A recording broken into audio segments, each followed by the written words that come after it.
नमस्कार, मैं विशाखा ठाकुर। स्वागत है आप सभी का 3.0 टीवी में। प्रमुख क्रिप्टो करेंसी बिटकॉइन और इथेरियम प्रमुख यूएस मैक्रो डेटा जारी होने से पहले बढ़त देख रहे हैं, जो फेडरल रिजर्व को अपने करंट रेट हाइक पाथ को कुछ आसान बनाने में मदद कर सकता है। दिसंबर सीपीआई प्रिंट आउट आज बाद में मॉडरेट रहने की उम्मीद है। इकोनॉमिस्ट एक्सपेक्ट को उम्मीद है कि वार्षिक पर पिछले महीने के 7.1% से घटकर 6.5% के एनुअल रेट के स्तर पर आ जाएगी। ये उम्मीदें पहले से ही इन्वेस्टर सेंटिमेंट को बढ़ा रही हैं। बुधवार के सेशन के दौरान यूएस स्टॉक फ्यूचर्स उच्च स्तर पर रहा, वहीं बॉन्ड मार्केट्स यूएस की 10 वर्ष की रेट्स 3.543% के 3 हफ्ते के निचले स्तर के करीब ट्रेड कर रही थी। सीपीआई डेटा के अलावा इन्वेस्टर्स जॉबलेस क्लेम डेटा पर भी नजर रखेंगे और एफओएमसी सदस्य हाकर के भाषण पर भी कड़ी नजर रखेंगे। इन सब के बीच क्रिप्टो मार्केट कैप में 2.42% की बढ़त देखी गई है और जो पिछले दिनों $879.41 बिलियन तक पहुंच गया।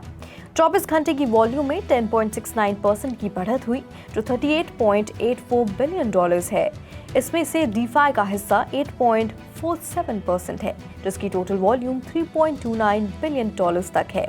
स्टेबल कॉइन्स $35.91 बिलियन पर टोटल वॉल्यूम का 92.47% है। वहीं बिटकॉइन दिन में 0.10% बढ़त के साथ 39.25% पर हाईएस्ट डोमिनेंस लेवल रखता है।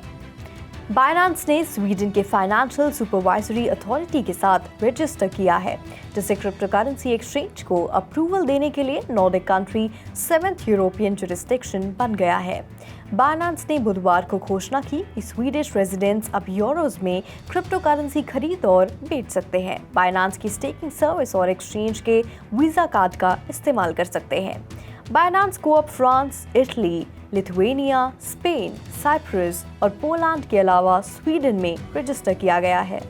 ऐसे समय में जब crypto focused companies head count कम कर रही हैं और ऑपरेटिंग खर्चों में कटौती कर रही हैं, बाइनेंस ने अपनी मेंबरशिप को 30% तक बढ़ाने की योजना बनाई है। एक्सचेंज के सीईओ सीजी ने अपने इस विचार को सेंट मॉरिट्स में एक क्रिप्टो फोकस्ड कॉन्फ्रेंस में बात करते हुए व्यक्त किया है।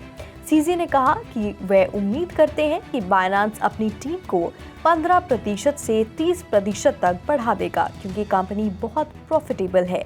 उन्होंने ये भी खुलासा किया कि कंपनी 2022 में लगभग 8,000 मेंबर्स को खुद के साथ जोड़ेगा, जो वर्ष की शुरुआत में लगभग 3,000 थे। Trouble crypto currency company digital currency group के एक मेजर क्रेडिटर बिटवावो ने पार्शियल डेट रीपेमेंट के लिए डीसीजी के प्रपोजल को खारिज कर दिया है। 11 जनवरी को बिटवावो ने घोषणा की कि उसे बिटवावो को एक्सेप्टेबल टर्म में आउटस्टैंडिंग अमाउंट का लगभग 70% चुकाने की पेशकश करते हुए डीसीजी से एक काउंटर प्रपोजल प्राप्त हुआ था।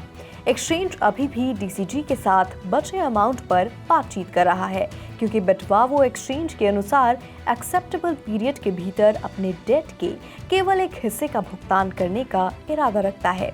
ट्रबल कंपनी पर निर्भरता से बचने के लिए बिटवावो द्वारा डीसीजी की एसेट्स में लगभग $290 मिलियन प्री फंड करने का निर्णय लेने के कुछ ही समय बाद ये घोषणा की गई।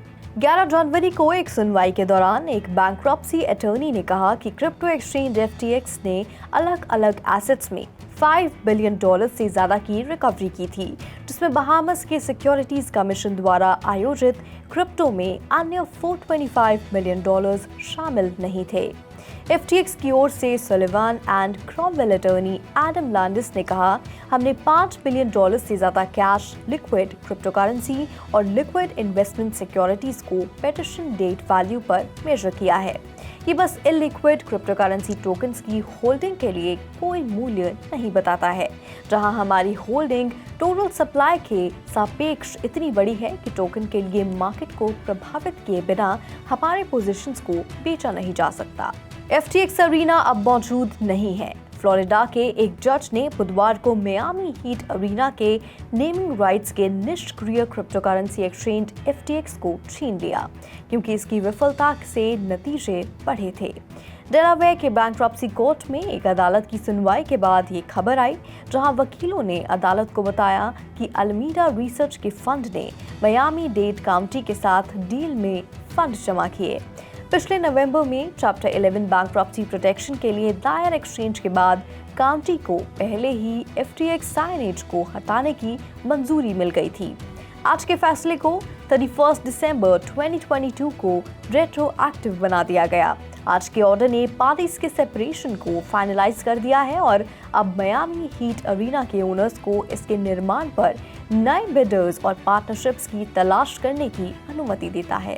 भारी मात्रा में ETH जारी होने वाला है। 8 दिसंबर को एक मीटिंग के दौरान इथेरियम डेवलपर्स ने शंघाई अपडेट के साथ मार्च 2023 की शुरुआत में इथेरियम की बीकन चेन पर लगे ETH को वापस लेने का फैसला किया।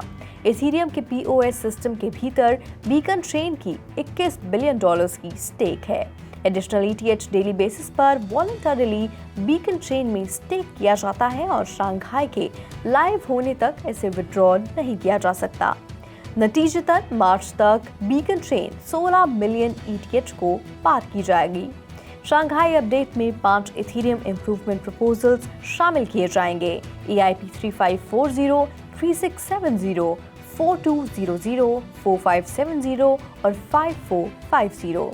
ये प्रपोजल्स इथेरियम वर्चुअल मशीन में चेंजेस को डिस्क्राइब करते हैं जो स्टेक्ड ईथर विड्रॉल्स की अनुमति देगा। 15 सितंबर 2022 को POS बीकन चेन को इथेरियम मेन नेट पर मर्ज के साथ एक्टिव किया गया था। बीकन चेन को एक्टिव करके इथेरियम को प्योरली POS एल्गोरिदम में कन्वर्ट कर दिया गया, जिससे स्टेक होल्डर्स को ट्रांजैक्शन कंफर्मेशन में डायरेक्ट रोल मिल गया। थाईलैंड के सिक्योरिटीज एंड एक्सचेंज कमीशन ने ZipMex थाईलैंड के CEO अकालाप यिमविलाई को ये पॉइंट आउट करते हुए लिखा कि एक्सचेंज के कुछ ऑपरेशंस डिजिटल एसेट रूल्स का उल्लंघन कर सकते हैं। रिपोर्ट के मुताबिक ZipMex एशिया PTE थर्डसिन थाई एजेंसीज PCL की सहायक कंपनी WeVentures द्वारा लगभग $100 मिलियन में अधिग्रहण किया जा रहा है। ZipMex ने जुलाई में अपने पार्टनर्स के साथ वोलेटाइल मार्केट कंडीशंस और फाइनेंशियल डिफिकल्टीज का हवाला देते हुए कस्टमर्स को अपने टोकन विड्रॉ करने की अनुमति देना बंद कर दिया। ZipMex के लोकल इन्वेस्टर्स की सुरक्षा करने में विफल रहने के लिए अधिकारियों को दंडित किए जाने के बाद से थाईलैंड ने डिजिटल एसेट्स की निगरानी कड़ी कर दी। जैसे कि गाला ने ड्वेन जॉनसन और मार्क वॉलबर्ग के साथ कोलैबोरेशन की घोषणा की। गाला की कीमत 10 जनवरी को 143% से ज्यादा और 2022 में 60% से ज्यादा बढ़ गई। इसने 4 दिनों में गाला टोकन की 121% वृद्धि में योगदान दिया। गाला गेम्स ने 6 जनवरी को 20 मिलियन से ज्यादा यूजर्स के साथ एक मोबाइल गेम स्टूडियो के अधिग्रहण की घोषणा की। स्टूडियो का टोटल रेवेन्यू $100 मिलियन से ज्यादा हो गया और कई गेम अभी ऐप स्टोर में अवेलेबल है। हालांकि गाला गेम्स द्वारा पार्टनरशिप की घोषणा करने वाले ट्वीट को हटाने के बाद टोकन गिर गया और गाला गेम्स या ड्वेन जॉनसन की ओर से कोई प्रतिक्रिया नहीं आई है।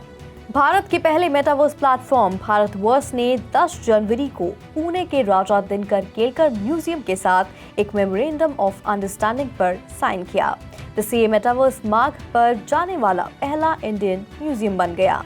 भारतवर्स के एक बयान के अनुसार प्लेटफॉर्म का एम स्पेशल इंटरेस्ट के डिजिटल ट्विन प्लेसेस बनाना है, जिसे दुनिया भर के लोग देख सकें और ऐसी साइटों को बढ़ावा देने में मदद कर सकें। Users head mounted devices, mobile phone, web browser आदि के जरिए मेटावर्स एक्सपीरियंस का इस्तेमाल करने में सक्षम होंगे। शुरू करने के लिए जाने माने नेत्र रोग विशेषज्ञ डॉक्टर श्रीकांत केलकर की सहायता से बनाए गए म्यूजियम के मौजूदा 3D वर्चुअल टूर को भारतवर्स प्लेटफॉर्म पर होस्ट किया जाएगा। आज के लिए फिलहाल इतना ही। मैं विशाखा आपसे फिर मिलूंगी ऐसी ही ताज़ा अपडेट्स के साथ। तब तक के लिए देखते रहिए 3.0 TV। हमारे चैनल को लाइक, शेयर और सब्सक्राइब जरूर करें।